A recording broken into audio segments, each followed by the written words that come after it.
पिछली जो क्लास थी उसमें हमने चर्चा की थी भारतीय जो संविधान की विकास यात्रा थी उसके संवैधानिक चरणों के बारे में, किस प्रकार से भारत में ब्रिटिश शासन की स्थापना के पश्चात कानून निर्माण की एक श्रृंखला शुरू हुई 1773 से, और उसके पश्चात हमने अध्ययन कर लिया था 1909 के पार्लियामेंटो सुधार अधिनियम।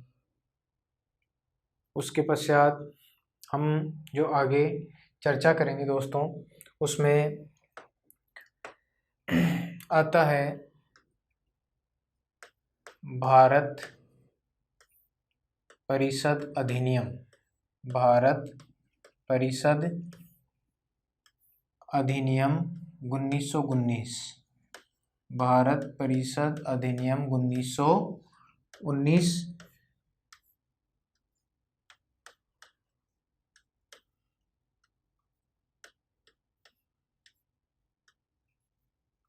भारत परिषद अधिनियम 1919 भी कह सकते हैं इसको हम। भारत शासन अधिनियम 1919 भी कह सकते हैं, और इसको मॉन्टेग्यू चेम्सफोर्ड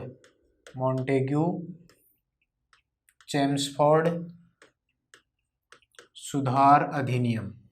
मॉन्टेग्यू चेम्सफोर्ड सुधार अधिनियम 1919 भी कह सकते हैं। ठीक है दोस्तों, तो ये चीज़ें आप विशेष रूप से ध्यान में रखेंगे। 3 नाम है, भारत परिषद अधिनियम 1919 कह दीजिए, भारत शासन अधिनियम 1919 कह दीजिए, या मॉन्टेग्यू चेम्सफोर्ड सुधार अधिनियम कह दीजिए, क्योंकि इसका नाम आपको पता है दोस्तों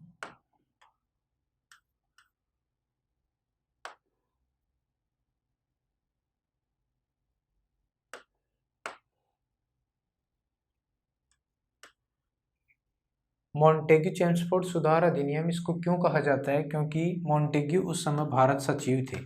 कौन थे दोस्तों? भारत सचिव। ठीक है, और चेम्सफोर्ड कौन थे? तो उस समय भारत के वायसराय। ठीक है दोस्तों, तो इनके नाम पर ही इस अधिनियम का नाम भी क्या पड़ गया? मॉन्टेग्यू चेम्सफोर्ड सुधार अधिनियम 1919 पड़ गया। अब देखिए दोस्तों, हमने पहले चर्चा की थी 1773 के रेगुलेटिंग एक्ट के माध्यम से भारत में किस प्रकार की व्यवस्था हुई। उसके पश्चात निरंतर हमने आगे से आगे चार्टर पढ़े। उसके पश्चात 1858 से लेकर वर्तमान तक हम निरंतर अध्ययन करते जा रहे हैं किस प्रकार से भारत शासन अधिनियम या भारत परिषद अधिनियम के माध्यम से भारत में किन किन प्रकार से किन किन कानूनों के माध्यम से व्यवस्था का संचालन किया जा रहा है। इसी कड़ी में हम देखते हैं मॉन्टेग्यू चेम्सफोर्ड सुधार अधिनियम 1919। इसको इसलिए भी कहा जाता है क्योंकि 20 अगस्त कब की बात है दोस्तों? 20 अगस्त 1917। 20 अगस्त 1917 की बात है। भारत सचिव कौन है यहाँ पर? मॉन्टेग्यू। भारत सचिव मॉन्टेग्यू, इन्होंने ब्रिटिश संसद में, कहाँ पर? ब्रिटिश संसद में एक पत्र का वाचन किया। क्या किया? पत्र वाचन। ठीक है, ये पत्र वाचन एक तरह से एक दस्तावेज था जो आने वाले समय में भारत की व्यवस्था के बारे में ब्रिटिश सरकार का क्या दृष्टिकोण है इससे जुड़ी हुई बातें इस पत्र में थी। ठीक है, 20 अगस्त 1917 को ब्रिटिश संसद में पत्र वाचन किया गया। किसके द्वारा? भारत सचिव मॉन्टेग्यू के द्वारा। ठीक है, और इस आधार पर हम कह सकते हैं कि ये जो आने वाले समय में फिर 1919 में जो अधिनियम पारित हुआ उसका नाम भी क्या पड़ गया? मॉन्टेग्यू चेम्सफोर्ड सुधार अधिनियम। इस पत्र वाचन किए गए पत्र वाचन को मॉन्टेग्यू घोषणा पत्र के नाम से भी जाना जाता है। ठीक है, मॉन्टेग्यू घोषणा पत्र। ठीक है, मॉन्टेग्यू घोषणा पत्र, तो ध्यान रखेंगे 20 अगस्त 1917। आपको पता है ऐतिहासिक दृष्टिकोण से दोस्तों भारत में 1916 में एक आंदोलन चलाया जा रहा था, होम रूल लीग आंदोलन। एनी बेसेंट और बाल गंगाधर तिलक के द्वारा चलाया गया आंदोलन था।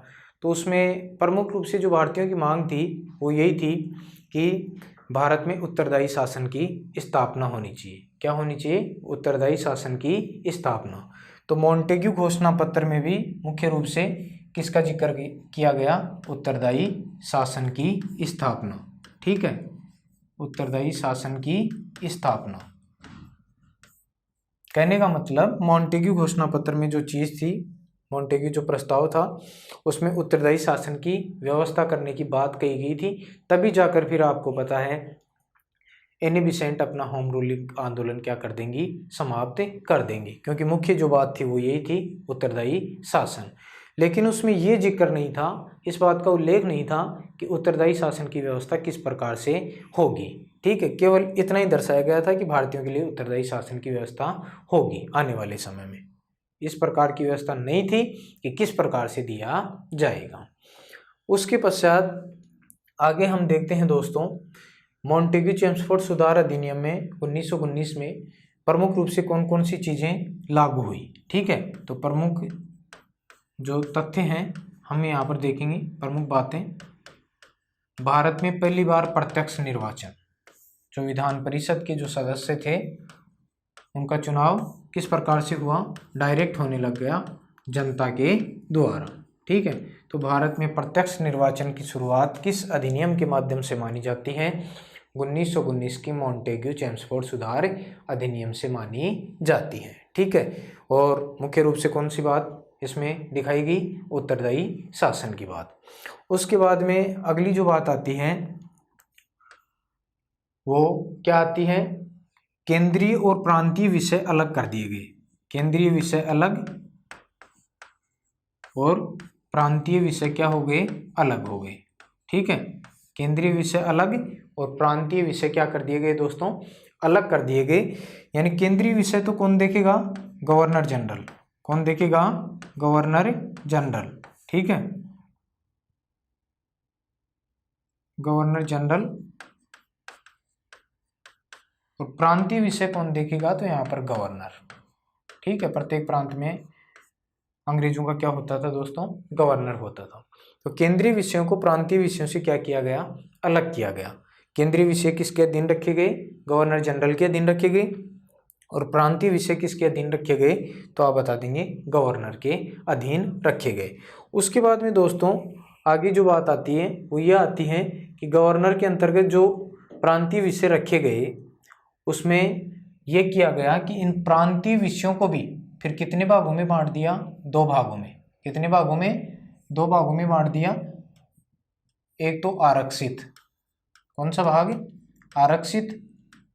और दूसरा भाग कौन सा? हस्तांतरित। ठीक है, आरक्षित और दूसरा कौन सा रखा गया? हस्तांतरित। ध्यान से देखना दोस्तों, 1919 के अधिनियम के माध्यम से जो व्यवस्था की गई उसमें ये निर्धारित किया गया, पहली बात हमने देख ली है उत्तरदायी शासन की स्थापना। दूसरी बात कौन सी? भारत में प्रत्यक्ष निर्वाचन की शुरुआत। उसके बाद में केंद्रीय और प्रांतीय विषयों को क्या कर दिया गया? अलग कर दिया गया। और प्रांतीय विषयों को भी उसके पश्चात कितने भागों में? 2 भागों में बांट दिया गया। कौन कौन से? आरक्षित और दूसरा हस्तांतरित। ठीक है, आरक्षित विषय सीधा किसके पास में होगा? गवर्नर। ठीक है, आरक्षित विषय कौन देखता था? गवर्नर देखता था। और हस्तांतरित विषय जो होते थे वो गवर्नर अपने अधीन जो होता था रेजिडेंट, कौन होता था? रेजिडेंट, उसको सौंप दिया। ठीक है,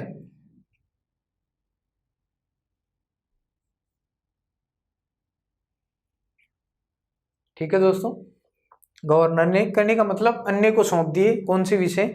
हस्तांतरित। और स्वयं स्वयं के पास में कौन से रहे? आरक्षित विषय। ये विशेष रूप से आप ध्यान में रखेंगे। केंद्रीय जो विषय थे वो किसके पास में रहे? गवर्नर जनरल के पास में रहे। इस व्यवस्था को जो प्रांतों में, कहने का मतलब जो विषयों का हस्तांतरण हुआ, बंटवारा हुआ, इस कारण से इस व्यवस्था को कह सकते हैं प्रांतों में द्वैध शासन। प्रांतों में द्वैध शासन। ठीक है दोस्तों, बहुत इंपॉर्टेंट बात है, प्रांतों में द्वैध शासन की शुरुआत किस अधिनियम से मानी जाती है? तो आप ध्यान रखेंगे दोस्तों, प्रांतों में द्वैध शासन की जो शुरुआत मानी जाती है वो 1919 के अधिनियम से मानी जाती है। ठीक है, प्रांतों में द्वैध शासन किस अधिनियम से माना जाता है, तो आप बताएंगे 1919 के अधिनियम से। बहुत इंपॉर्टेंट बात है, प्रांतों में द्वैध शासन, प्रत्येक चीज इंपॉर्टेंट होगी 1919 के अधिनियम से। बहुत ज्यादा प्रश्न आते हैं दोस्तों इनमें से, तो विशेष रूप से आप भी इन बातों का ध्यान में रखेंगे।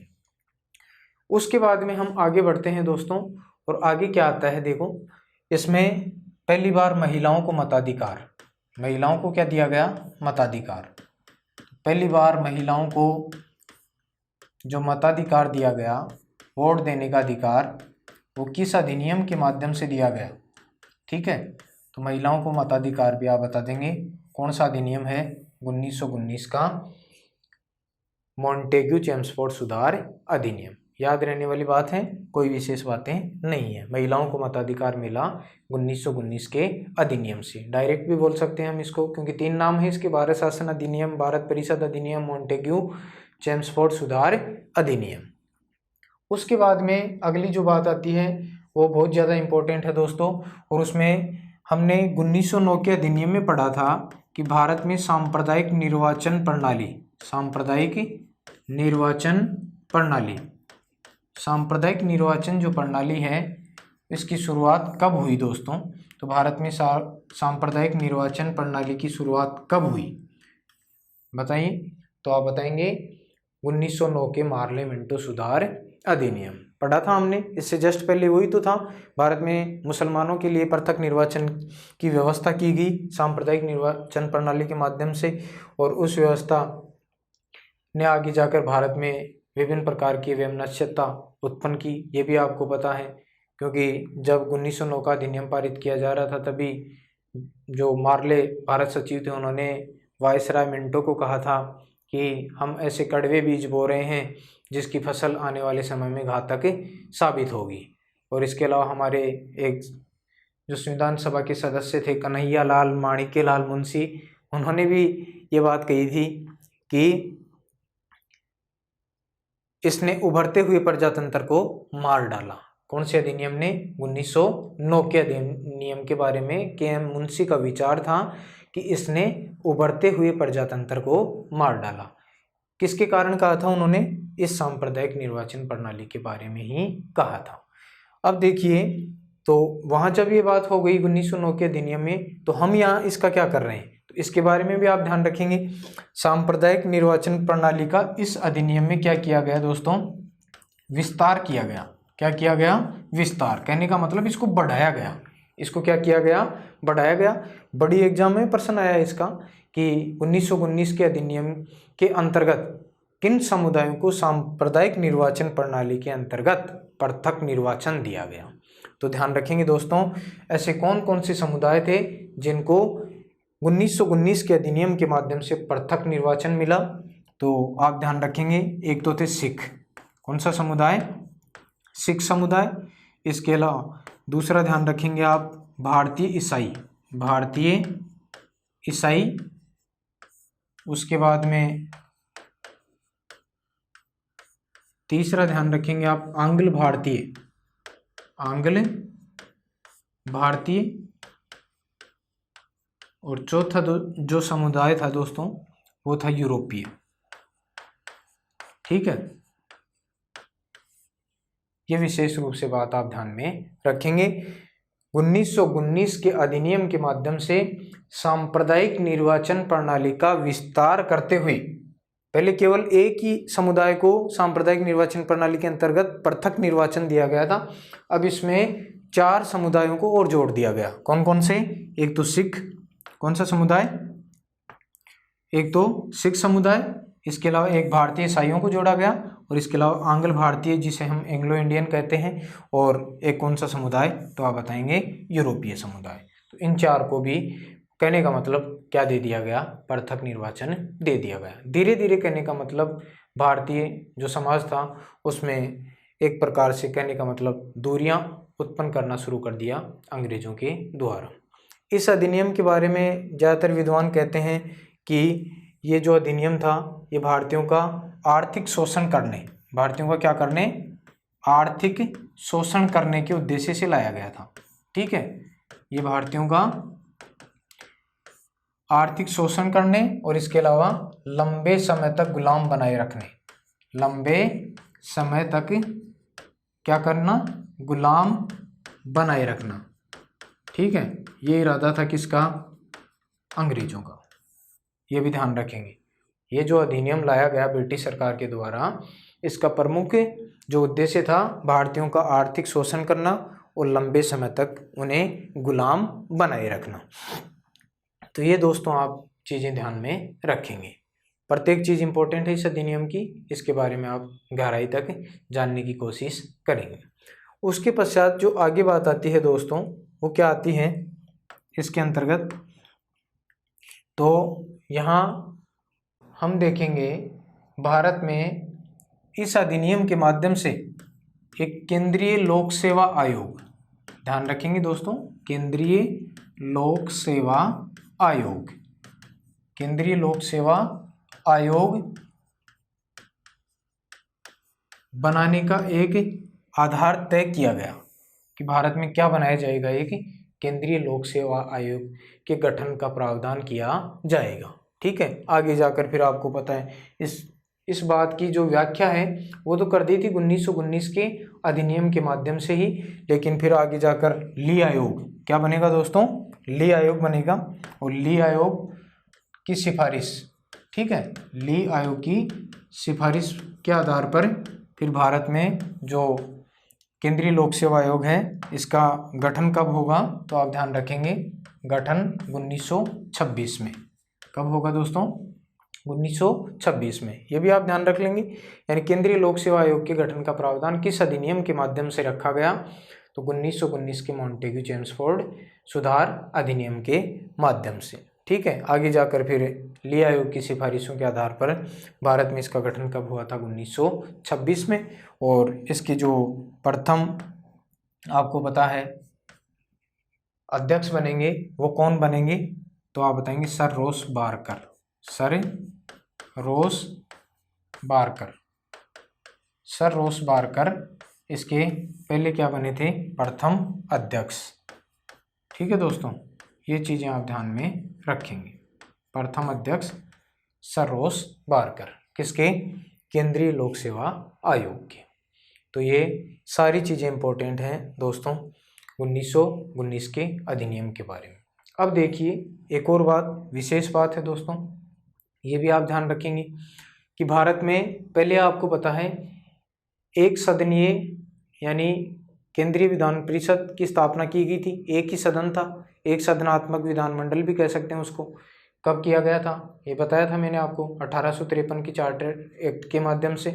अब इस अधिनियम के माध्यम से क्या हुआ दोस्तों, आगे जाकर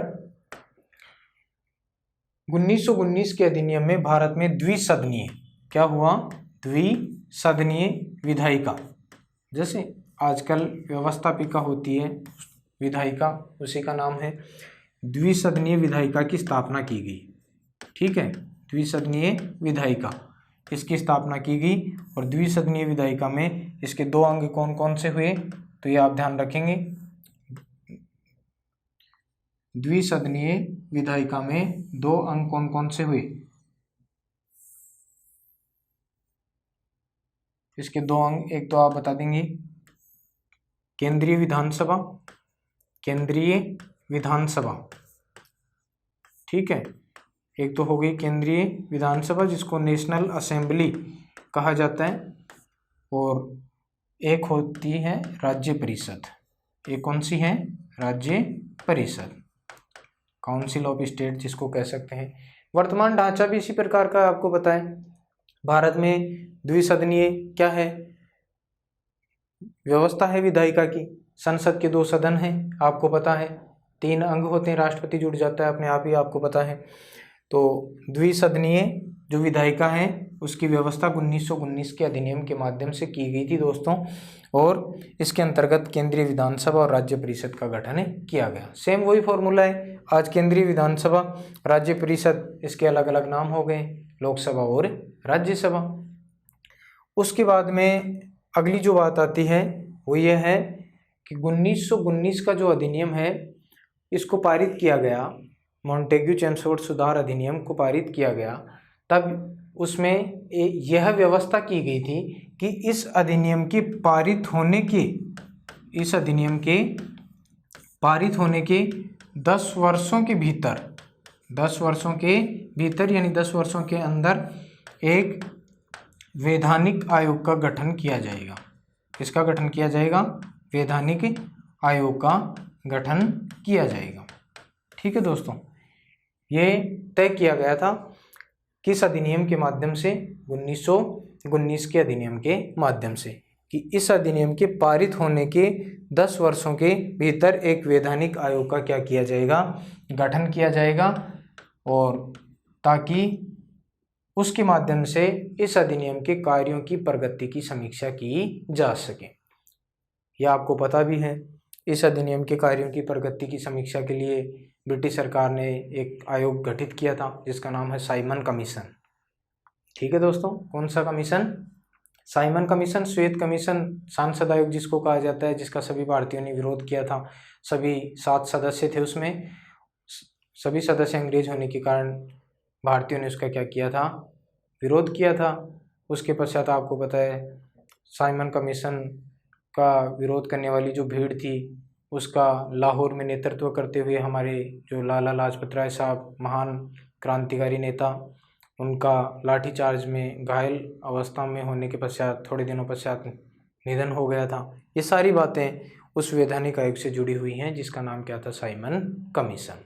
ये चीज़ें आप विशेष रूप से ध्यान में रखोगे। उम्मीद करता हूँ दोस्तों अच्छे से समझ में आया होगा। एक बार 2 बार देखेंगे तो अच्छी तरह से आपको समझ में आएगा। उसके पश्चात आगे हम चलते हैं दोस्तों, और आगे चलने के पश्चात हम यहाँ पर देखेंगे मुख्य और विशेष रूप से जो हमें देखना है भारत शासन अधिनियम।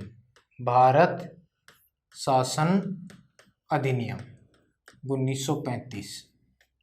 भारत शासन अधिनियम 1935।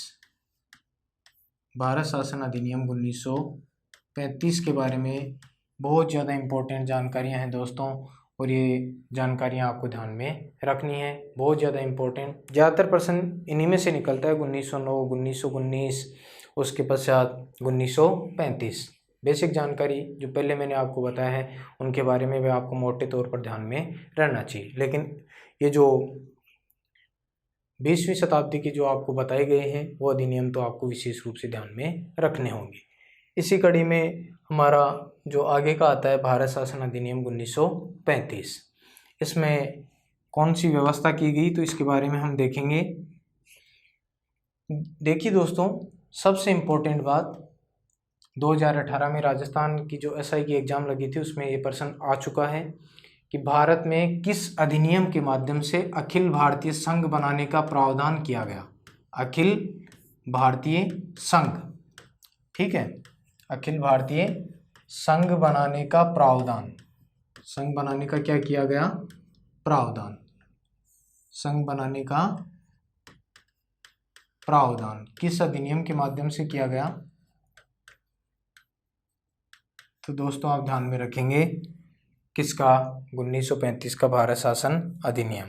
ठीक है, अखिल भारतीय संघ बनाने का प्रावधान किस अधिनियम के माध्यम से किया गया? 1935। लेकिन ये प्रावधान लागू नहीं हुआ। ये प्रावधान क्या नहीं हुआ दोस्तों? लागू नहीं हुआ। ठीक है, ये भी आप विशेष रूप से ध्यान में रखेंगे। अखिल भारतीय संघ बनाने का प्रावधान तो किया गया लेकिन ये प्रावधान कभी भी लागू नहीं किया गया। उसके बाद में, क्योंकि आपको पता है भारत में अखिल भारतीय संघ बनाने के प्रावधान करने की जो व्यवस्था थी वो कारगर साबित, अंग्रेजों के दिमाग में ये था कि ये आने वाले समय में कारगर साबित हो जाएगी, डर था एक मन में, इस कारण से इसके प्रावधान लागू नहीं कर सके। उसके पश्चात दोस्तों क्या है, भारत में जो वर्तमान संघात्मक शासन व्यवस्था है इसकी जड़ें भी इसमें मिलती हैं। संघात्मक शासन की जड़ें भी हमें कौन से अधिनियम में मिलती हैं? तो आप बताएंगे 1935 के भारत शासन अधिनियम में, क्योंकि यहाँ आपको पता है केंद्र और राज्यों के बीच में जो विषय है उसका बंटवारा कर दिया गया। केंद्र राज्यों के बीच में विषयों का क्या किया गया? बंटवारा किया गया, और यहाँ पर 3 सूचियां बनाई गई, संघ सूची, ठीक है, ये केंद्र से संबंधित, उसके बाद में एक राज्य सूची, और थर्ड कौन सी है, समवर्ती। आज भी हमारे संविधान में है, तीनों की तीनों जो अनुसूचियां हैं उसमें उल्लेखित हैं, ठीक है। तो इसके अंतर्गत ये सारी बातें निर्धारित कर दी गई। यहाँ दोस्तों देखेंगे संघात्मक शासन व्यवस्था की जो जड़ें हैं हमें कहाँ मिलती हैं, 1935। बाकी हम इस बात को भी ध्यान में रख सकते हैं, मूल रूप से जो कॉन्सेप्ट था संघात्मक शासन का हमने कनाडा से लिया था। कहाँ से लिया था, कनाडा से। तो संघ सूची में कितने विषय रखे गए, तो ध्यान रखेंगे 59 विषय। कितने, 59 विषयों को कौन सी सूची में रखा गया, संघ सूची में रखा गया। राज्य सूची में 54, कितने विषय, 54 विषय। और समवर्ती सूची में कितने विषयों को रखा गया, तो आप बताएंगे 36 विषय। कितने दोस्तों, 36 विषय। याद रह जाएगा दोस्तों। प्रत्येक चीज आपको ध्यान लगाकर देखनी है। इसमें भारत में अखिल भारतीय संघ बनाने का प्रावधान, लेकिन ये लागू नहीं हुआ, ठीक है। उसके बाद में भारत में जो संघात्मक शासन की जड़ें हैं वो किस अधिनियम में मिलती हैं, 1935 के अधिनियम से मिलती हैं। इसके अंतर्गत केंद्रीय और जो प्रांतीय कार्य थे उनको अलग अलग कर दिया गया। इनके लिए सूचियां बनाई गई, संघ सूची जिसमें 59 विषय रखे गए, राज्य सूची जिसमें 54 विषय रखे गए, समवर्ती सूची जिसमें 36 विषय रखे गए। इन विषयों के ऊपर कानून बनाने का अधिकार केंद्र सरकार यानी ब्रिटिश सरकार के पास में था। राज्य सूची, इसका अधिकार किसके पास में था, राज्यों के पास में था, ब्रिटिश प्रांत हुआ करते थे, ठीक है। और समवर्ती सूची यानी कहने का मतलब पहले राज्य और उसके बाद में केंद्र का अधिकार। ये व्यवस्था 1935 के भारत शासन अधिनियम के माध्यम से की गई थी दोस्तों। एक तरह से भारतीय संविधान जो के ऊपर सर्वाधिक जो प्रभाव है, भारतीय जो वर्तमान जो संविधान है उसके ऊपर सर्वाधिक प्रभाव किस अधिनियम का पड़ा, तो आप बता देंगे 1935 के अधिनियम का। वर्तमान भारतीय संविधान पर सर्वाधिक प्रभाव किस अधिनियम का पड़ा, तो दोस्तों बताएंगे 1935 के भारत शासन अधिनियम का। अगर प्रश्न इस प्रकार से बन सकता है, वर्तमान भारतीय संविधान के सबसे निकट, वर्तमान भारतीय संविधान के सबसे निकट अधिनियम कौन सा है, सबसे निकट अधिनियम, तो भी बताएंगे 1935 का भारत शासन अधिनियम या 1935 का अधिनियम भी आप कह सकते हैं, ठीक है। इसके अलावा इसको आप कह सकते हैं भारतीय संविधान का मील का पत्थर, भारतीय संविधान का मील का पत्थर, ठीक है।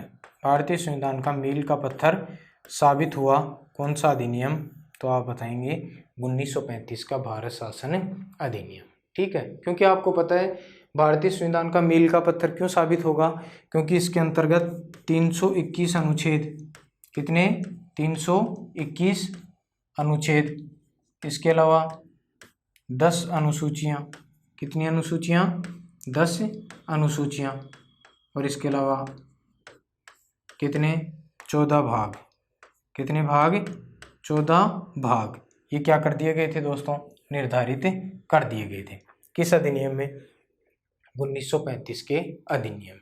तो सीधा आपको स्पष्ट रूप से नजर आ रहा है कि कौन सा ऐसा अधिनियम जो भारतीय संविधान के सबसे निकट माना जाता है, तो 1935 का भारत शासन अधिनियम, क्योंकि इसमें 321 अनुच्छेदों का, 10 अनुसूचियों का और इसके अलावा 14 भाग का वर्णन किया गया था, ठीक है दोस्तों।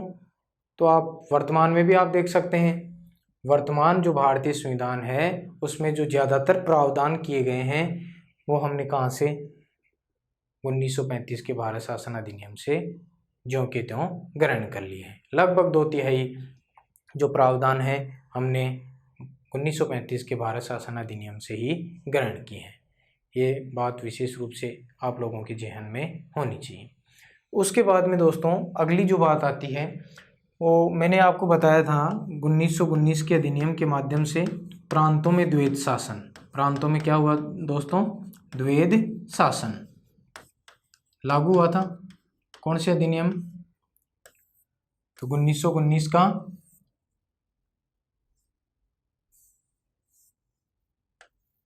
1919 के अधिनियम के माध्यम से प्रांतों में द्वैत शासन लागू किया गया था, लेकिन इस अधिनियम में इसको क्या कर दिया गया, समाप्त। क्या कर दिया गया, समाप्त। और समाप्त करके कहाँ लागू कर दिया गया, केंद्र में लागू, केंद्र में क्या कर दिया गया, लागू कर दिया गया। ध्यान देना दोस्तों, प्रांतों का द्वैत शासन 1919 के अधिनियम में लागू किया गया था, लेकिन 1935 के अधिनियम में यहाँ प्रांतों से द्वैत शासन समाप्त कर दिया गया और इसको कहाँ लागू कर दिया गया, केंद्र में लागू कर दिया गया। और प्रांतों को क्या दे दी, स्वायत्तता। प्रांतों को क्या दे दी गई, स्वायत्तता। ठीक है, यानी कहने का मतलब यहाँ पर पूरी छूट दे दी। इसका मतलब प्रांतों में अब क्या हो सकते हैं, चुनाव हो सकते हैं। प्रांतों में क्या हो सकते हैं, चुनाव हो सकते हैं। और आपको पता है प्रांतों की स्वायत्तता का फायदा ये हुआ कि प्रांतों में चुनाव हुए कब, 1937 में। कब हुए दोस्तों, 1937 में प्रांतों में क्या हुए, चुनाव हुए। ये बात आप विशेष रूप से ध्यान में रखेंगे। प्रांतों को स्वायत्तता मिली और इसके अंतर्गत प्रांतों में चुनाव करवाए गए। कब, 1937 में। आपको पता है ब्रिटिश भारत में प्रांतों की संख्या 11 थी। कितनी थी, 11 में से 8 जो प्रांत थे उसमें कांग्रेस की सरकार बनी, 6 में पूर्ण बहुमत मिला, 2 में सहयोगियों के उस जो कांग्रेस के सहयोगी दल थे उनको साथ में लेकर कांग्रेस ने सरकार बनाई, और जो बच गए 3 वहाँ पर मुस्लिम लीग ने अपनी सहयोगी पार्टियों के साथ मिलकर सरकार बनाई। ये बात है किससे संबंधित, प्रांतों की स्वायत्तता से संबंधित। ये व्यवस्था की गई थी कौन से अधिनियम में, 1935 के भारत शासन अधिनियम में। ठीक है दोस्तों, उसके पश्चात हम आगे बढ़ते हैं। 1935 के अधिनियम में एक बात लिखी हुई है, निर्देशों के उपकरण। निर्देशों के उपकरण, निर्देशों के उपकरण ये क्या है दोस्तों, तो ये ध्यान रखेंगे। निर्देशों के उपकरण से संबंधित वर्तमान बात जो भारतीय संविधान है उसके जो नीति निदेशक तत्व हैं, डीपीएसपी जिसको कहा जाता है, डायरेक्ट प्रिंसिपल स्टेट पॉलिसी जिसको हम कह सकते हैं, नीति निदेशक तत्व है कि जो बातें हैं वो निर्देशों के उपकरण के रूप में कहाँ निर्धारित थी, 1935 के अधिनियम में। ठीक है, बहुत इंपॉर्टेंट बात है दोस्तों। ये प्रश्न मतलब इस प्रकार से पूछा जा सकता है, 1935 के अधिनियम में निर्देशित निर्देशों के उपकरण वर्तमान भारतीय संविधान में कहाँ रेखांकित हैं, तो आप क्या बताएंगे, राज्य के नीति निदेशक तत्वों में, या भाग 4 में, अनुच्छेद 36 से 51 में। ठीक है, उसके बाद में अगली बात आती है दोस्तों, 1935 में भारत में मुद्रा और साख किसकी स्थापना हेतु, मुद्रा और साख की स्थापना हेतु, मुद्रा और साख को बनाए रखने के दृष्टिकोण से किसकी स्थापना हुई, आरबीआई। किसकी स्थापना हुई दोस्तों, आरबीआई की स्थापना हुई, रिजर्व बैंक ऑफ इंडिया की। ठीक है दोस्तों, रिजर्व बैंक ऑफ इंडिया की स्थापना भारत में कब हुई, 1935 के अधिनियम से। तो आप डेट भी ध्यान रख लेंगे, 1 अप्रैल 1935।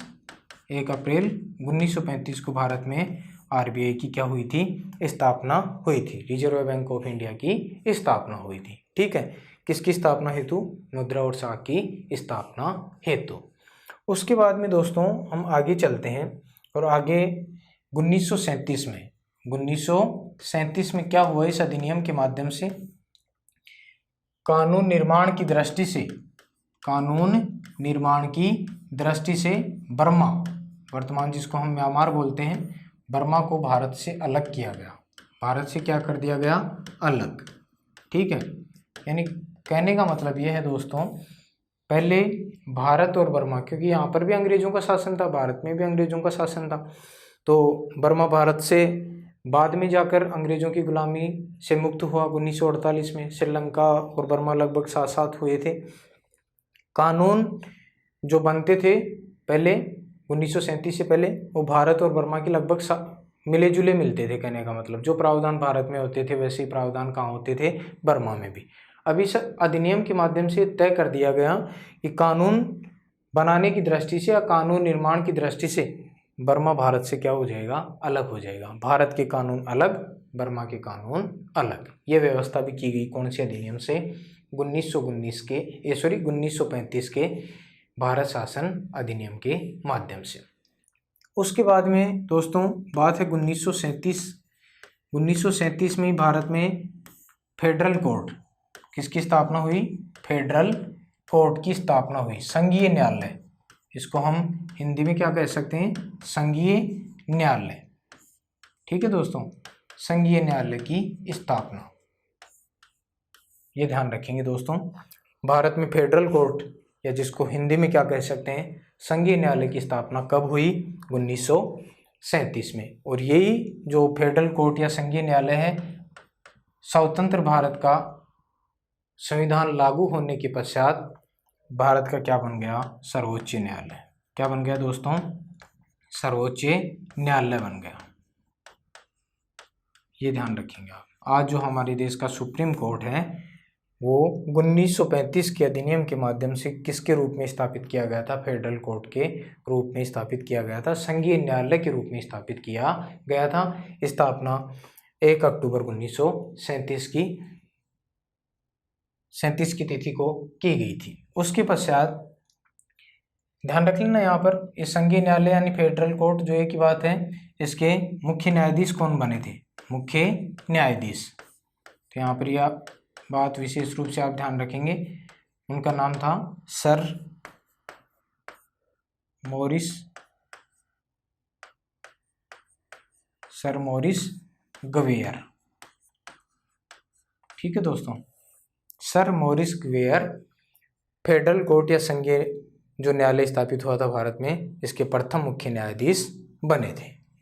ये विशेष रूप से आपके जहन में रहनी चाहिए। एक और विशेष बात इसी से संबंधित है, जैसे आज हमारा सर्वोच्च न्यायालय है, आज हमारा सर्वोच्च न्यायालय अंतिम यानी आज वर्तमान में हमारे देश की जो न्यायपालिका है उसका जो ढांचा है उसमें अंतिम अपीलीय न्यायालय, अंतिम क्या है दोस्तों, अपीलीय न्यायालय, अंतिम अपीलीय न्यायालय है। यानी कहने का मतलब सबसे अंत में भारत में किसी भी अपील की जो सुनवाई है वो कहाँ पर की जाती है, सर्वोच्च न्यायालय में की जाती है। ये सभी को पता है आप लोगों को।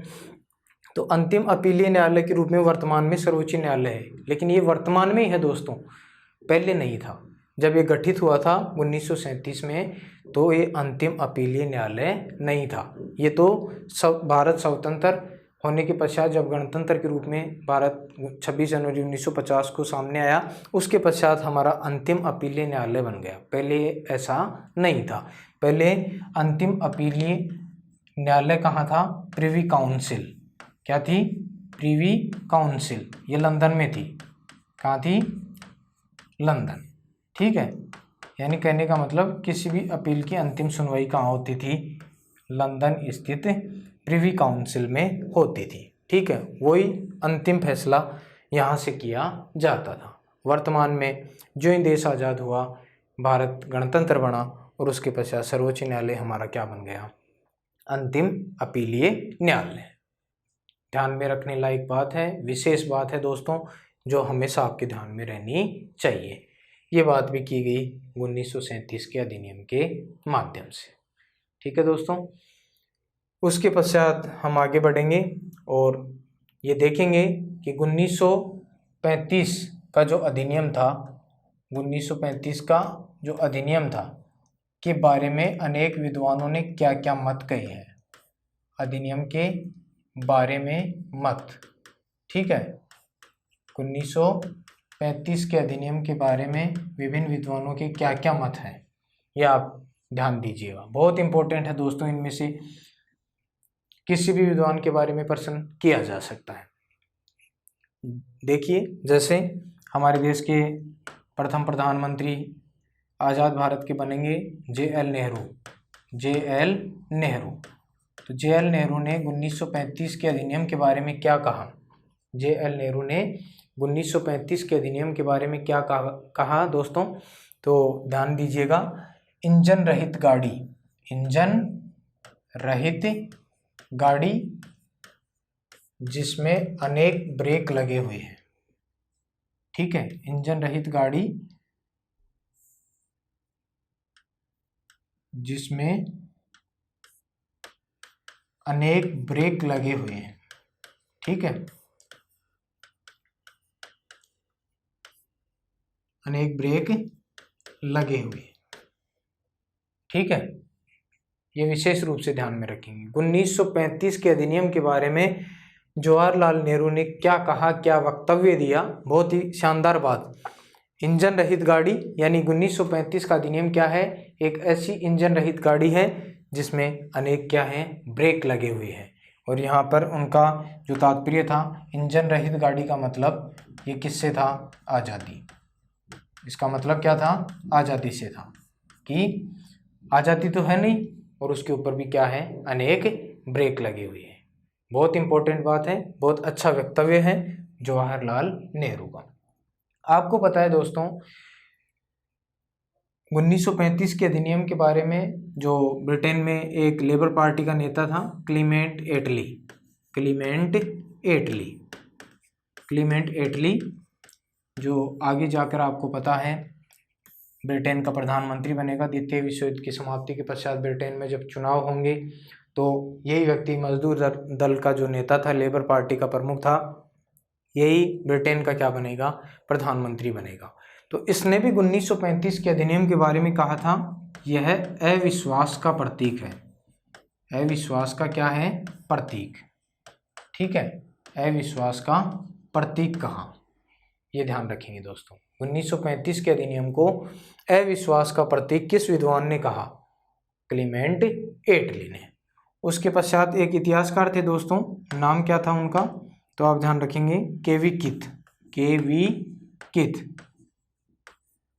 पुस्तक भी है इनकी प्रसिद्ध, कॉन्स्टिट्यूशनल हिस्ट्री ऑफ इंडिया। ठीक है, तो केवी किथ, इन्होंने क्या कहा, इन्होंने बहुत अच्छी बात कही। 1935 के अधिनियम को देखकर भारतीयों को लगा कि उन्हें सब कुछ मिल गया है।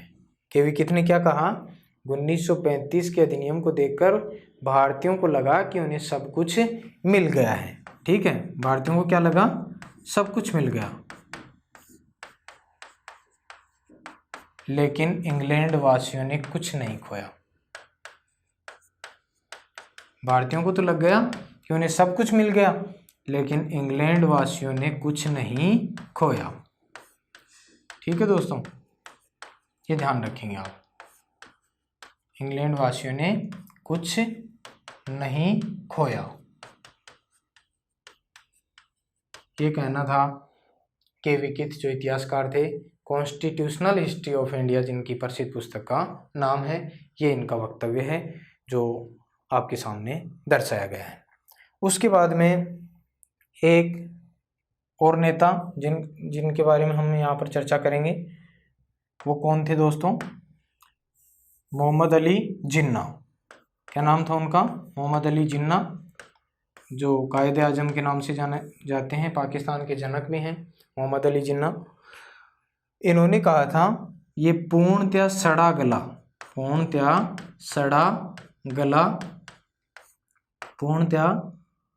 गला और अस्वीकृति के योग्य है। अस्वीकृति के क्या है, योग्य। ठीक है, ये पूर्णतः सड़ा गला और अस्वीकृति योग्य हैं, हम इसे लागू करने के इच्छुक नहीं, हम इसे लागू करने के इच्छुक नहीं है। ये कहा किसने, मोहम्मद अली जिन्ना ने। किस अधिनियम के बारे में, 1935 के भारत शासन अधिनियम के बारे में। और एक और विद्वान के बारे में आप यहाँ पर देख सकते हैं दोस्तों, नाम क्या था उनका, मदन मोहन मालवीय। तो मदन मोहन मालवीय ने 1935 के अधिनियम को क्या कहा कि बाहर से क्या है, प्रजातांत्रिक दिखाई देता है, बाहर से प्रजातांत्रिक दिखाई देता है, लेकिन अंदर से क्या है, खोखला, अंदर से क्या है, खोखला है। ठीक है दोस्तों, ये कहा था किसने? मदन मोहन मालवीय ने। तो आप सभी विद्वानों की यहाँ पर आसानी से परिभाषा देख सकते हैं दोस्तों। 1935 के अधिनियम के बारे में जो प्रमुख विद्वान हैं उन्होंने किस प्रकार की संज्ञा दी, अपने अर्थों में इस अधिनियम को किस प्रकार से संबोधित किया। तो जवाहरलाल नेहरू जो हमारे देश के प्रथम प्रधानमंत्री बनेंगे, इन्होंने 1935 के अधिनियम की तुलना एक ऐसे इंजन रहित गाड़ी से की जिसमें अनेक ब्रेक लगे हुए हैं, और इनका मतलब इंजन रहित गाड़ी क्या था? आज़ादी। क्लीमेंट एटली जो ब्रिटेन में लेबर पार्टी जो मजदूर दल था उसके एक प्रमुख नेता भी थे, 1945 में प्रधानमंत्री बनेंगे ब्रिटेन के।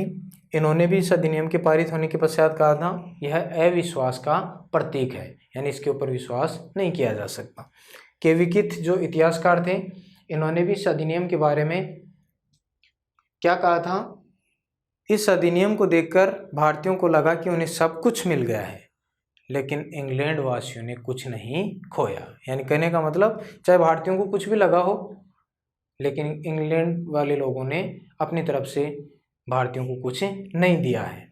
उसके पश्चात जिन्ना साहब, इन्होंने क्या कहा? ये पूर्णतया 1935 का अधिनियम पूर्णतया सड़ा गला और अस्वीकृति के योग्य है, हम इसे लागू करने की इच्छुक बिल्कुल नहीं है। किसने कहा था? मोहम्मद अली जिन्ना ने कहा था। और मदन मोहन मालवीय साहब महामना के नाम से जाने जाते हैं, वर्तमान में भारत रत्न से सम्मानित भी हो गए हैं। इन्होंने कहा कि यह अधिनियम बाहर से प्रजातांत्रिक दिखाई देता है, लेकिन अंदर से पूरी तरह से सड़ा गला नजर आता है। ये कहना था किसका? मदन मोहन मालवीय का। तो दोस्तों,